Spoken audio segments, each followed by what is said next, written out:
The 11th Vision, Lightning Man. Dave Campbell, February 18th, 2021. This vision happened within the last 3 years. I was sleeping and turned on my side to wake up and get out of bed.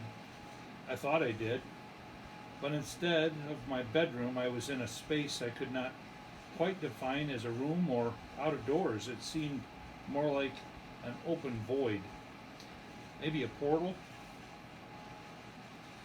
I was perfectly comfortable and my feet seemed to be on my bedroom carpet, but I was not in my bedroom. Realizing it was a dream, I went to look out my window, which was not there, and saw suspended in the yard, which was not there either, a specter. The specter was cloaked and hooded, a being that was surrounded in lightning. He was dark blue, grayish, and coming toward me with a respectful approach. This was not at any time scary. I was like, okay, it's another dream. What's this going to be all about? I wondered as I watched him walk into the bedroom and stand in the void where my lamp and nightstand should be. He was not above me, although he was taller than I was. He was handsome, rugged built, appearing very well trained, kind of like the Navy SEALs I used to see. That look is something I recognize. I know the look of these men who have received specialized training. It's a unique look just to them. A look of preparedness, expectation, otherworldly depth, assuredness, and honorable character. He had that look. He knew I recognized him to be a man of courage. I did not pester him with questions. I realized he came to make himself known to me, and that was it. How did I know that? It's kind of unspoken between people who have trained and share a camaraderie of activity that is way outside the norm, like being a SEAL or a diver. That kind of activity with extreme experiences shared by people who endure this kind of a crucible. They recognize it in each other's eyes. It's in their spirits. It's in the walk, it's readable, and it doesn't need to be spoken between them. Obviously, he knew that I had been there. I'd never been visited like this before, so he was accommodating to my desire to take a good look at him so I could recall what I saw. When I got it, I then looked him in the eyes and said, "Thank you," and extended my hand to shake his hand. We shook hands in mutual respect. His eyes expressed a glimmer of curious pleasure and yet solemnity with approval. He and I both realized that I do not fly around in the night waking people to show off my lightning bolts. So he allowed me to see his curious approval for my benefit, not for his. His mission was unknown to him, except that I was to be awoken at this time to become aware of him. That was supposed to transpire for my benefit. I could see respect in his eyes and in his posture. He did not expect my acquiescence. He wasn't there to receive my obeisance. He was there for the very purpose I already shared with you. He just wanted to make himself known to me. I noticed his presence was power. He wielded the ferocity of justice. I was not intended to receive his presence as an adversary, but as an ally. So I was completely comfortable. I was deeply honored. I was excited to be honored in this way. And I felt unashamed to receive his presence as he intended me to receive him. And that was as though we were equals. As I said, I shook his hand, and when our hands clasped together, there was no lightning sparks or flashes, only warmth. I had said thank you, and he acknowledged my thanks. Then he turned, walked back out through the wall, the way he came, out into the night. I guessed his age to be mid-30s. I was very good at guessing age because I spent 5 years recruiting people who ranged in age from 18 to about 40, and I did the recruiting for the Navy. I did not get the feeling he was ancient, but that was somehow apparent. Timeless may be a better conjecture. I mean, he was like a spirit, but his appearance in human age was about 30, like I already told you. Now let me describe his cloak. It was very dark blue and gray.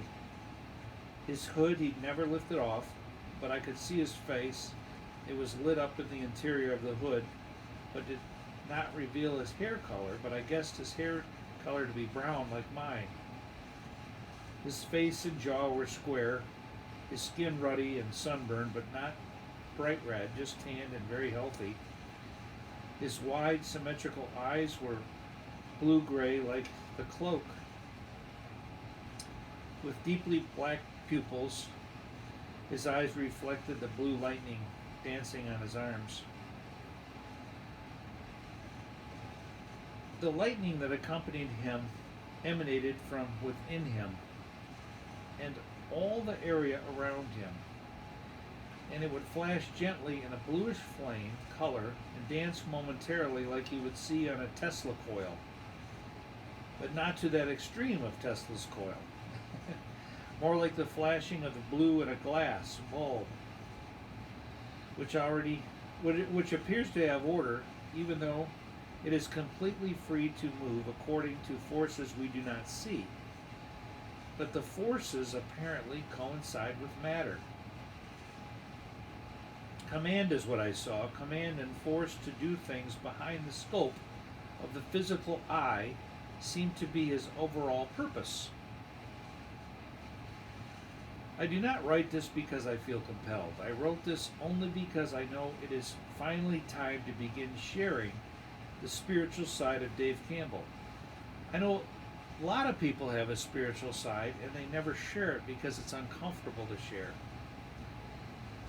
I already told you in my first vision from 1997, I shared that power, that the same power that this being had. And that is why I can describe this. I have been the recipient of that power in the spiritual realm, as I told you about in that first vision. Now, to teach you about this power, I'm going to emphasize one thing to you. I cannot and do not command this power to scare any person.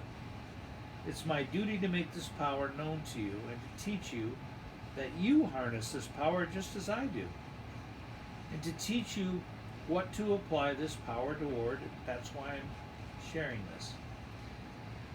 So now close your eyes and imagine a piece of paper. The dark letters written against the white background like any book page or web blog. Do you see them? The shape of each letter contains power. No? Look again. What do you see when you read? You obey the preeminence of the letters and words you were trained to know from grade school. You recall the power of each vowel and consonant. In other words, you read. The darkness of each black letter flashes to light as you pronounce each word. Do you see that? You too command this power, spirit. The spirit is in the harnessing of darkness to transmute what is not yet understood for the purpose of lighting the dark. Why does anyone light the dark?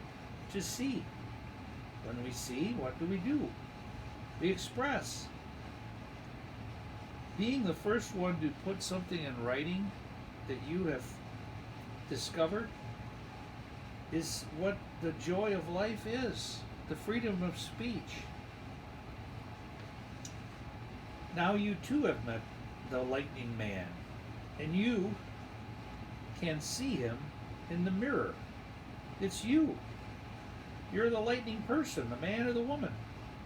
You are the lawgiver as much as you were and still remain a law receiver. With that kind of power, now go and make good laws.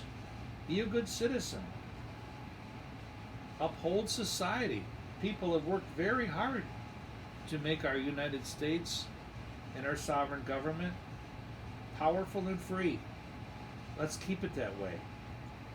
Let's make the existing laws stronger with best practices, and the outcome of peace will attract the benevolence of unseen spiritual power and the assembling of the power of many trained people and every common person and citizen to work with you.